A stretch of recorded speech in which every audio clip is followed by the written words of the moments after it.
Good morning, students. I hope so. Everyone is good and everyone is fine. So, we were discussing about the chapter 4, Globalization and the Indian Economy from the past two lectures, and this is your lecture 3 from chapter number 4, Globalization and the Indian Economy, class 10 subject economics. So, basically, till now, the things that we have discussed are basically the production that is happening all across the world, and that is interlinking with different countries through these MNCs, and how it is helping the economy all as well in the different countries out there. Then we have talked about how these MNCs work, how foreign trade and integration of markets work for them, what is globalization, and the factors that are enable these globalization, basically technology and liberalization. Now in today's lecture, we are going to move forward and discuss about the topics, basically these topics that we are going to discuss. So the topics to be covered in this particular lecture will be World Trade Organization. So basically there's an organization that is handling all this international trade. So how they basically do, we'll talk about that. Then there's one example that I have given to you on the debate on trade practices. We'll discuss that. Then how impact of globalization affected India. Then steps to attract the foreign investment, rising competition. These will be the topics that we are going to discuss in today's lecture. And the homework solution that I have given you in the previous lecture, and the homework I will be assigning you in this particular lecture. So these will be the topics that we are going to discuss today. So please be ready with your book, your notebook, and pen in your hand, okay, to write down your notes. So now we can start off with the lecture. So the first topic that we are going to take is World Trade Organization. So what is this World Trade Organization? Basically, World Trade Organization, which is in short we say that WTO, is an organization whose aim is to liberalize all the international trade here. So you have read about also in the previous lecture about liberalization. What does liberalization mean? Basically, liberalization is something that removing all the barriers or restrictions that set up by the government on trade is known as liberalization. So when the government imposes less restrictions than before, it is said to be more liberal. Now these World Trade Organization help to liberalize the international trade system, and they basically help the foreign trade and investment in India to support each and every country's product with open hands. So basically, liberalization of this foreign trade and investment in India was supported by some very powerful international organizations, and WTO was one of them. So these organizations say that all barriers to foreign trade and investment are very harmful for the market. So they have initiated that the barriers that you have initiated on the foreign trade and the limitations that you have given to the investments also, that could be very harmful for the different markets out there and for your own market also.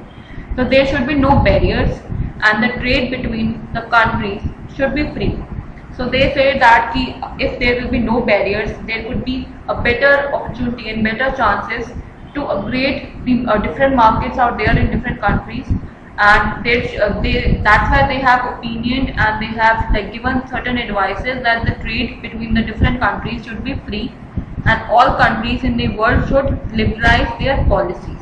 Basically, they have initiated that all countries out there, not only in India, that in the world, they should liberalize their policies, and World Trade Organization is one such organization who aim is to liberalize international trade here. And basically, World Trade Organization was set up only because of these things only, to know and to initiate about certain given some criteria, or they from where they can achieve these things. So basically, they help to maintain certain organization whose main aim is to liberalize the international trading system at here.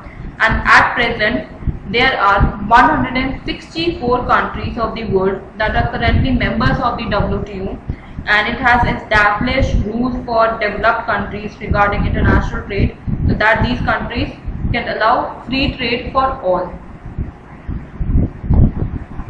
So basically, now it is here it is mentioned like 160, but now the estimate that we have is 164 countries. So started at the initiative of the developed countries, WTO established rules regarding international trade. So basically, before initiating of these things to initiate about different trading system, what they have said that the WHO established rules regarding the international trading system, how it is going to work, and they see that these rules are always like obeyed. So basically, they want that equality should be maintained, the quality should be maintained, and basically they wanted that not one country should be get surplus benefit or others should not get that same. They want that if trading system is happening in all around the world, it should be a balance that should be maintained with the trading system, and the investment they are like established, it is up to them how they can. So they have made certain rules regarding the international trading system, and they see that these rules are obeyed. So nearly 160 is written here, but now it is 164 countries of the world which are currently members of the WTO. It is a record till June 2014. I am just telling you the current like ratio that is we are having, that is 164 countries now. So through WTO, it is supposed to allow free trade for all, and in practice it is seen that the developed countries have unfairly retained trade barriers. Basically, the WTO is supposed to allow free trading system for all, and they, in practice also they have seen that the developed countries have unfairly retained trade barriers. On the other hand, the WTO rules have forced the developing countries to remove the trade barriers. So basically, after initiating the WTO, they are the one who have like removed all the unfair retained trading barriers that was happening between the countries. And on the other hand, they have also made certain rules that have forced between the countries, basically in the developing countries, to remove all the trading barriers, and it should make free for them. Now an example of this is the current debate on trade in agriculture products. So there is an example given below. In your book also, we will discuss that, what is that debate is all about. Now just because of this coronavirus situations, and many of the countries have like boycotted Chinese items because the kind of reputation they are having currently in the different markets, it is very low. So that's why they have put in certain barriers, and it is because जो rules ये बने हैं ये WTO के basis पे बने कि they have जो हमारे जो लॉस सिस्टम है उन्होंने बैरियर्स डाले हैं, वरना ये चीज़ नहीं होती है। पहले ये चीज़ बिल्कुल नहीं होती थी, इट वॉज फ्री, एंड जो टैक्स भी होता था, जो इम्पोर्ट टैक्स होता था, दे हैव टू पे very limited amount. Now what is this debate all about? Basically there is a given example on your book also about debate on the trade practices, how it happens. So they have taken example of agriculture sector. So you have seen in chapter number 2 that the agriculture sector provides the bulk of employment and a significant portion of the GDP in India. So we have read about these things about the agriculture sector, secondary sector and tertiary sector. So in the chapter number 2, we have seen that the agriculture sector provides a lot more amount of employment in their particular sector, and the significant portion also being increased by the GDP. Basically they are improving the GDP rate because of the agriculture sector only. Now compared to this, to a developed country such as the US with the share of agriculture in GDP at 1%, and its share in total employment a tiny of 0.5%. So basically they are comparing two countries here. So in that they are comparing that this is to a developed country such as the US. They share the agriculture जो उनका है जो GDP है, that is 1%, and the share in total employment is tiny 0.5%. And yet this very small percentage of people who are engaged in agriculture in the US receive massive sums of money from the US government for production and for export to other countries also. So they are saying that if we compare our production with the other countries, like the developed country like US, the share of agriculture they have given in the rate of GDP is 1%, and the share in total employment is just a tiny of 0.5% here. Yet it is this small percentage that they have given and which is engaged in the agriculture side also. The US people who are like into these particular field, they are receiving a massive sum of money from the US government for the production and the exporting to other countries. Due to this massive money, they can receive US farmers, they can sell the farm products at abnormally low prices also. Just because जो exporting system से उनको बहुत इतना ज़्यादा पैसा मिल जाता है, surplus amount में मिलता है, सो जो यूएस फार्मर्स है they can sell off their farm products at a very low prices in their own countries है. सो जो सरप्लस फार्म प्रोडक्ट्स होते हैं they are sold in other country market at a very low prices. So basically they जो वो उनकी जो production cost होती है वो बहुत ही कम होती है. दैट्स वाई जो उनका जो प्रोडक्ट्स बिकते भी हैं दूसरी कंट्रीज में वो लो प्राइसेस में या फिर जिस भी प्राइस में वो चाहते हैं वो बिक जाते हैं. Adversely affecting the farmers in these countries, developing countries are therefore asking the developed country governments, we have reduced trade barriers as per the STO rules, but you have ignored the rules of WTO and have continued to pay your farmers vast sums of money. You have asked the government to stop supporting our farmers, but you are doing so yourself. Is this free and fair trade? So basically जो ये पूरा जो इसका debate शुरू यहीं से हुआ, that की जो surplus farm products they are selling it to other countries also, वो भी लो में बेच रहे हैं ताकि उनको जो है कि ज़्यादा पैसे पे ना करने पड़े और उनकी जो सेल है वो ज़्यादा हो सके. बेसिकली आप उनको ज़्यादा पैसे दे के उनको आप खरीद रहे हो और उनके जो प्रोडक्ट्स हैं वो आप लोअर लेवल पे बेच रहे हो, तो जो उनको एक एडिशनल बेनिफिट मिल सकता था from the trading system from the different countries market, वो उनको यहाँ पे नहीं मिल रहा है.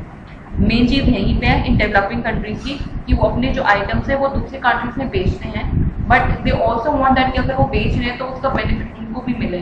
लेकिन यहाँ पे गवर्नमेंट को मुंह इसलिए बंद कर देते हैं कि उनको ऑलरेडी ज़्यादा पैसे दे देते हैं एक्सपोर्टिंग सिस्टम से.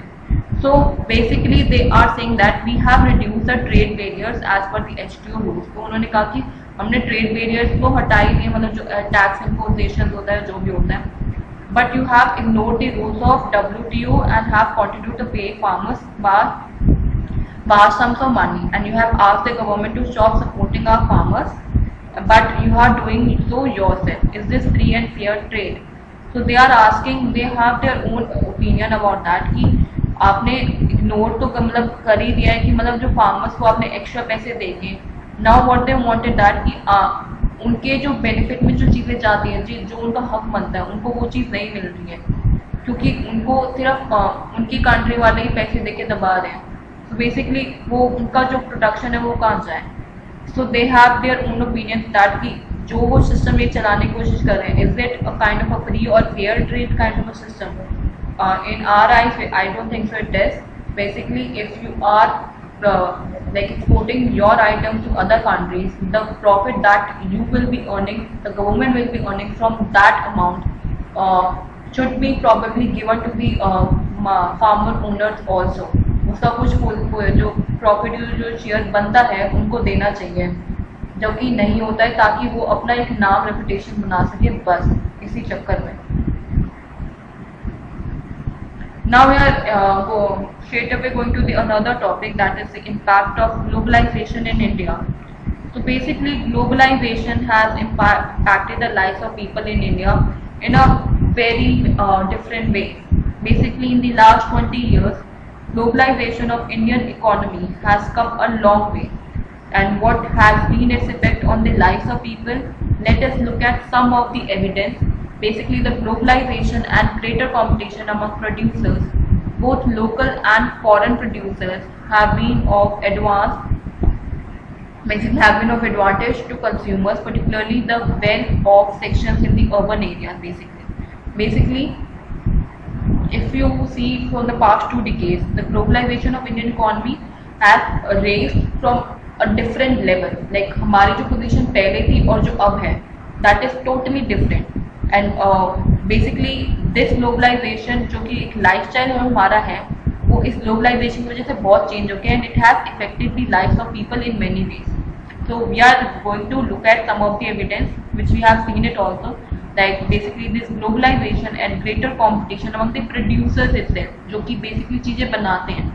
Both if we talk about local and the foreign producers have been at the advantage to consumers, particularly of the well-off sections in the urban area. Basically in urban areas, that what kind of advantage they are having, that they are having a surplus of money and they can like purchase as much amount of things as they can. मतलब जैसे अगर आप किसी अच्छे family से belong करते हो, you have surplus of amount of money, आप बेटर से बेटर चीज लेना पसंद करोगे.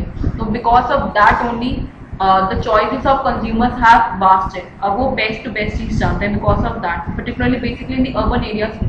तो तभी इस वजह से लोकल और foreign producers they are producing better things so that they can sell off their better choice, like better things as, मतलब उनकी चीज ज्यादा बिके. तो उस कॉम्पिटिशन की वजह से they are making better choices for the consumers. So there is now a greater choice before these consumers who now enjoy improved quality and lower prices for several products here. So now they are having greater choices the consumer are having, and they can enjoy improved quality also because of the competition that these local and foreign producers are having. Then they are also managing to be at the lower price at several products also. मतलब कि competition बनने के लिए वो क्या करते हैं, वो उसके prices कम करने की कोशिश करते हैं ताकि लोग उसको ज़्यादा बाय करें. So as a result, these people today enjoy much higher standards of living than was possible earlier. So basically, it has provided greater choices to consumers who now enjoy improved quality of and lower prices on several products. It has resulted in higher standards of living, and globalization has also created new opportunities for the companies providing services, particularly in the IT sector also because of that. Now among these producers and workers, the impact of globalization has not been uniform. So basically अगर हम देखें जो producers हैं और उसमें जो काम करने वाले लोग हैं, the impact of globalization was not uniform for both of them. Firstly, these MNCs have increased their investments in India for the past 20 years. So basically जो multinational corporations हैं, they have increased their sort of investments in different countries, basically in India also over the last 20 years, which means the investing in India has been beneficial for them. मतलब जितना भी उन्होंने invest किया है, जितना भी उनको प्रोड्यूसर्स को दिया है, जितने भी प्रोड्यूसर्स है वो जितना दे सकते हैं, उनको बेनिफिट ही हो उस चीज़ का. So these MNCs have been interested in industry such as cell phones, automobiles, electronics, soft drinks, fast food or services such as banking in urban areas. So basically these MNCs are so smart enough, so they have invested in such kind of companies which are basically the day-to-day use and which are highly in demand in the current scenario. So basically they are majorly interested in the items, especially in the industries like cell phones, automobiles, electronic items, soft drinks, fast food or services such as banking in the urban services, which can give them immense amount of profit.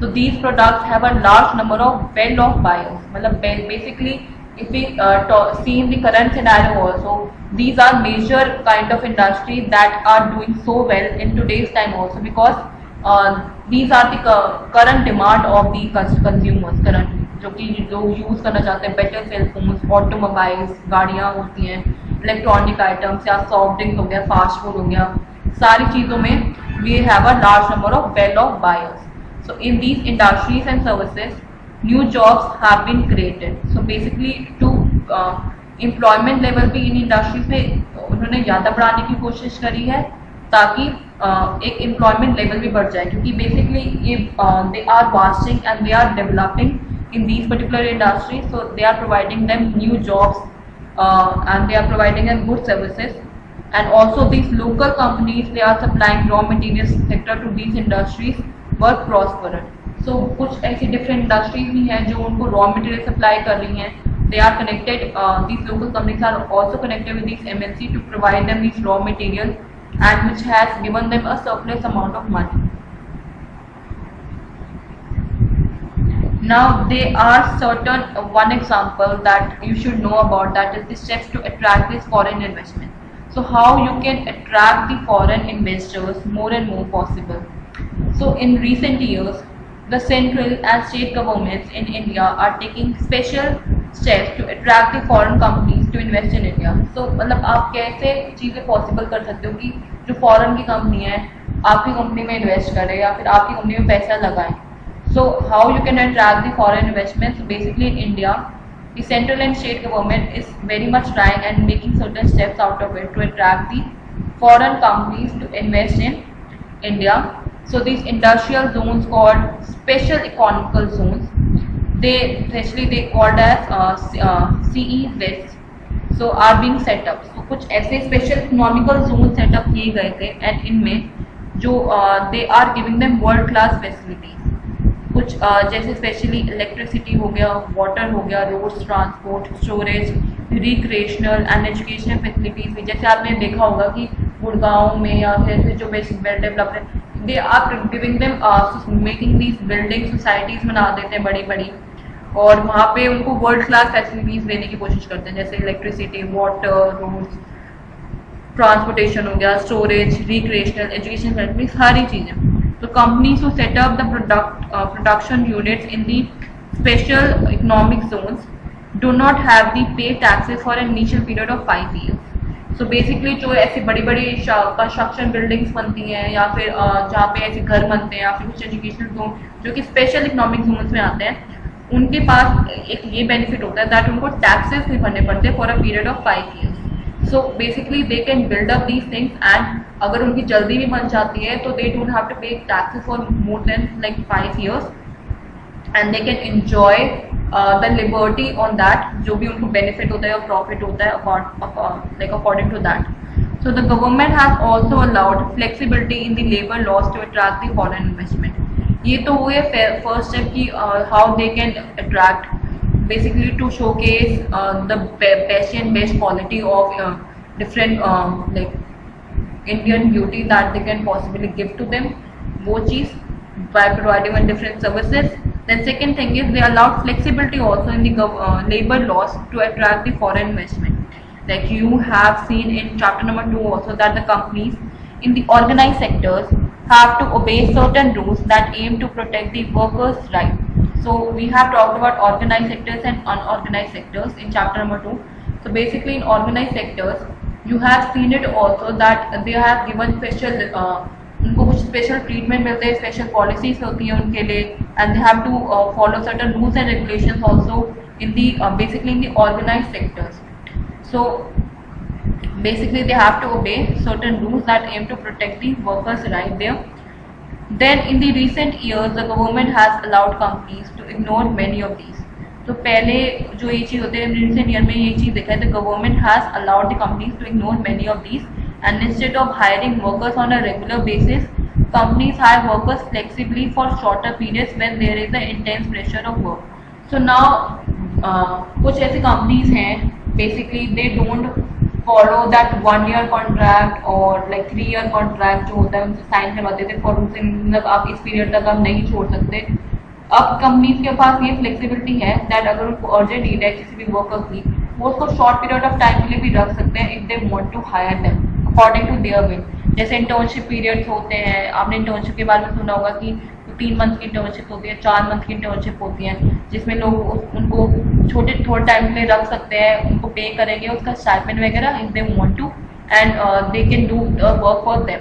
So now these companies can hire the workers flexibly for shorter periods when there is intense pressure of work, and this is done to reduce the cost of labor for the company. So basically जो बड़ी बड़ी companies होते हैं internship पे interns को higher इसलिए करते हैं ताकि उनका जो cost of labour of the company है वो कम हो सके. तो बेसिकली वो अपने सारे जो जनतों के काम होते हैं वो इंटर्न्स के हाथों में दे देते हैं और उनसे मजदूरियाँ करवाते हैं kind of, and they give them a plenty of amount of stipend, कभी कभी कुछ देते भी नहीं है.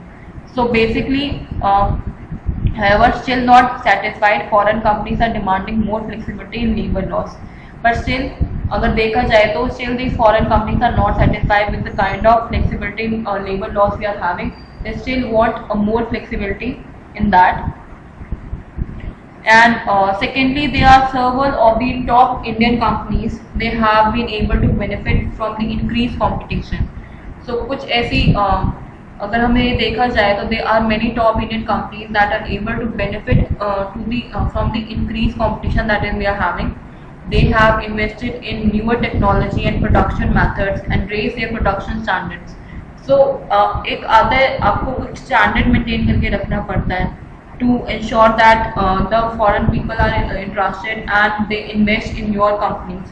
So जो top Indian companies हैं, they are very much in benefit with the increased competition because they have invested in the newer technology and the production method that they have also raised for the production standard. So some have gained some successful collaborations with the foreign companies because of these things, and moreover, the globalization has enabled some large Indian companies to emerge as the multinational in themselves. तो जैसे हमारे India में बहुत सारी ऐसी companies हैं जो कि मल्टीनेशनल में आती हैं, मल्टीनेशनल कंपनीज में आती हैं, जैसे आपका टाटा मोटर्स हो गया, that is automobiles, Infosys is IT, Ranbaxy is medicine, Asian Paints is paint, और Sundaram Fasteners are the nuts and bolts की जो है, ये सारे आपकी मल्टीनेशनल कंपनीज में आती हैं. So basically they all have collaborated with the foreign companies out there, and इनके जो जितने भी प्रोडक्ट्स हैं वो सिर्फ इंडिया में नहीं बाकी कंट्रीज में भी मिलते हैं, just because they have joined hand with the foreign investors here.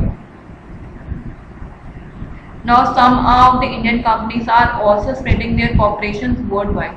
So ऐसा नहीं है कि सिर्फ यही कंपनीज है, बहुत सारी इंडियन कंपनीज हैं जो अपनी ऑपरेशंस उन्होंने वर्ल्ड वाइड फैला रखे, जहाँ सिर्फ उनके जो कंपनीज है वो सिर्फ इंडिया में नहीं है, across these countries are also they have established their own companies and they are earning a huge profit. Just because of this, globalization has also created new opportunities for the companies to provide these services to them, and particularly those who are involved in these IT department. So the Indian companies, they are producing a magazine for the London based company and call centers, and there are some examples of that.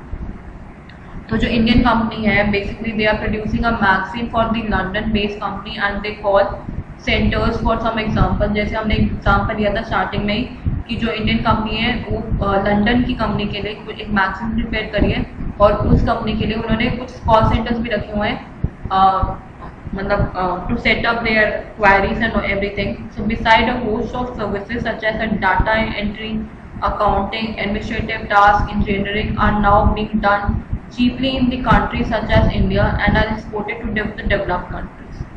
So majorly ये foreign traders क्या करते हैं, अगर ये invest कर रहे हैं London जैसे, मतलब जैसे लंदन हो गया, फिर यूरोप जैसे कंट्रीज, यूएस जैसे कंट्रीज होती हैं, they invest he they do and take away the employee from our country, giving them a kind of amount जो कि इंडियन मार्केट में तो कम नहीं मिलता, specially for task like data entry, accounting, administrative task, ऐसे चीज़ों के लिए इंडियंस जो है उनको काफ़ी चीप रेट में मिल जाते हैं. क्योंकि अगर आप देखा जाए हमारे कंट्री में जो इंसान 25,000 कमा रहे हैं यूएस डॉलर के हिसाब से अगर देखा जाए तो, या यूरो डॉलर के हिसाब से, दे आर अर्निंग 50,000.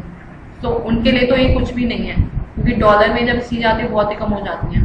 तो बेसिकली उनको तो बहुत ही चीप रेट में पड़ रहे हैं हमारे एम्प्लॉयज़, लेकिन उनको ये लगता है कि हम तो बहुत ज़्यादा कमा रहे हैं. तो that's a misconception they have in their mind about this, and they export these particular employees from our countries to their developed countries here. Now the last topic that we are going to discuss is also one of the example about the rising competition. So there is one example that has been given to you here. We will discuss about this example, that Ravi did not expect that he would have to face a crisis in such a short period of his life as industrialist. So there is a person called Ravi. He's telling about his situation, that he is not expected to be face such a crisis in such a short period of his life as an industrialist. He is basically an industrialist. So Ravi took a loan from the bank to start his own company, producing capitators in 1992 in Hosur, an industrial town in Tamil Nadu. So basically he took a loan from a bank to like start up his own business and his own company by producing capacitors. And he has set up this industry in the town Tamil Nadu. Now capacitors are used in many electronics home applicants like using including tube lights, televisions, etc. But within 3 years, he was able to expand production and had 20 workers working under them. So where he started off, it was going well for 3 years that he was able to expand the production and had 20 workers who were working under them. But his struggle to run his company started when the government removed restrictions on imports of capacitors as per his agreement at WTO in 2001. So जो world trade organisation ने जो भी पहले barriers थे कि पहले Indian products ही बिकेंगे, लेकिन उसके बाद वो बैरियर्स हटा दिए गए थे। तो उसके बाद क्या हुआ था कि बाकी जो इंटरनेशनल कंपनीज भी थी वो भी अपनी चीज़ें सप्लाई करने लग गए थे। तो उसका स्ट्रगल वहीं से शुरू हो गया था that his company was facing a lot of competition and the government, just because the government have removed the restrictions on the import duties of the capacitors as per the agreement with WTO in 2001, and his main clients like the television companies, he used to buy different components using capacitors in bulk for the manufacture of television sets. Now they are using these MNC brands. So however, the competition from the MNC brand forced the Indian television companies to move into assembling activities with these MNC. So even when some of them brought capacitors, they would prefer to import as the price of the imported item, because that was the half the price they charged, like people like Ravi. So Ravi was produces less than half of the capacitors that he produces in the year 2000, and he has 7 workers working for them. Many of Ravi's friends in the same business in Hyderabad and Chennai have closed their units also. So basically, it is a kind of an advantage for the consumers, but at the same time, it's a very difficult struggle that the producers in our own country are facing. If we see that because of this, a lot of competition they are having, people are going for, उनके options इतने बढ़ गए हैं, और अगर उनको जो चीज़ या तो उनको प्राइस पे डिपेंड करता है, क्वालिटी पे डिपेंड करता है, क्वांटिटी पे डिपेंड करता है, जो चीज़ उनको बेटर वे में मिलेगी वो लेने को तैयार हो जाते हैं। सो इसी वजह से जो कंपटीशन, जो कि प्रोड्यूसर्स हैं, जो कि इतनी मेहनत से चीज़ें बनाते हैं, उनकी चीज़ें वो तो बिकनी बंद हो गई जस्ट बिकॉज उनको बाकी कंट्री से सस्ती चीज़ों में मिल रही वो चीज़। उनका प्रोडक्शन रेट तो वैसे ही सबसे कम में आता है, अगर वो हमारे यहाँ पे बेचते हैं फिर भी उनको प्रॉफिट मिल ही रहा है इन वन वे और the other. So basically, the loss that we are facing because of this thing is just because the producers of our own country are facing this struggle and they can't even let us know about these things. Like batteries हो गई, capacitors हो गए, plastics, toys, tires, dairy products, and vegetable oil are some of the industries which have small manufacturers होते हैं जिनका and they have been hit hard due to this particular competition. जैसे छोटे छोटे retailers होते हैं और जो इंडस्ट्रीज होती हैं, जो सेटअप होती हैं इन सारी चीज़ों की, अब इनका तो क्या होता है कि ये तो खुद बनाते हैं, इनका जो प्रोडक्शन कॉस्ट है ऑब्वियसली इतना अच्छा नहीं हो सकता कि जितना हो है। तो अगर कंपटीशन इस चीज़ में भी ज़्यादा बढ़ जाएगा तो उनकी चीज़ें बिकनी कम हो जाएंगी। तो ऑब्वियसली पीपल जो प्रोड्यूसर्स हैं हमारे कंट्री के, they will face a lot of crisis in their own life. तो several of the units they have to shut down the rendering of many workers. They are jobless, and some industries in India employ the largest number of workers in 20 million in the country. Next only to agriculture. So basically, जो small industries in India they employ the large amount of workers. अगर उनकी चीज़ें ही नहीं बिकेंगी, उनके जो businesses है वो ही नहीं चलेंगे, तो basically loss कहाँ पे होगा? Employment sector पे भी उतना ही पड़ेगा. So there are a lot of struggles that we have to face. So basically this globalization create opportunities also, but also they are demotivating the जो lifetimes of our own consumers only. Now we are heading towards the homework solution. So I have given you the exercise which is given on page number 65, I guess. So the questions that were given on that particular page is these questions. What is the role of MNCs in the globalization process? What are the various ways in which countries can be linked? And choose the correct option. Globalization by connecting countries shall result in lesser competition among producers or greater competition among producers, no change in competition among producers. The first answer is MNC play an important role in the globalization process. They compete with the local producers directly even after being miles apart, thus integrating the markets, and their working leads to exchange of investment and products which lead to interconnection between the diverse countries here. Answer number 2. Countries can be interlinked in the following ways: through trade by means of exports and imports of goods, through the exchange of services like insurance, banking, etc., through information technology by means of internet telecommunication, by means of foreign investment MNCs, by means of global institutions like UN, IMF, World Bank, and by virtue of mode of transportation. Now answer number 3, the correct option is B there. The homework that I want to assign you in this particular lecture is do the in-text exercise given on page number 67. That's your homework. So we are done with the lecture today. If you have any related queries related to today's lecture, you can let me know. Those who are coming to school in the school itself, and those who are not coming to school, who are attending the online classes, you can let me know your queries basically more in Monday, Wednesday and Friday. We have the online classes, and apart from that you can WhatsApp me also your queries if there is any, okay, if there's very urgent. So that's it. You can let me know your queries, and thank you so much for listening to this lecture, and please take care of yourself.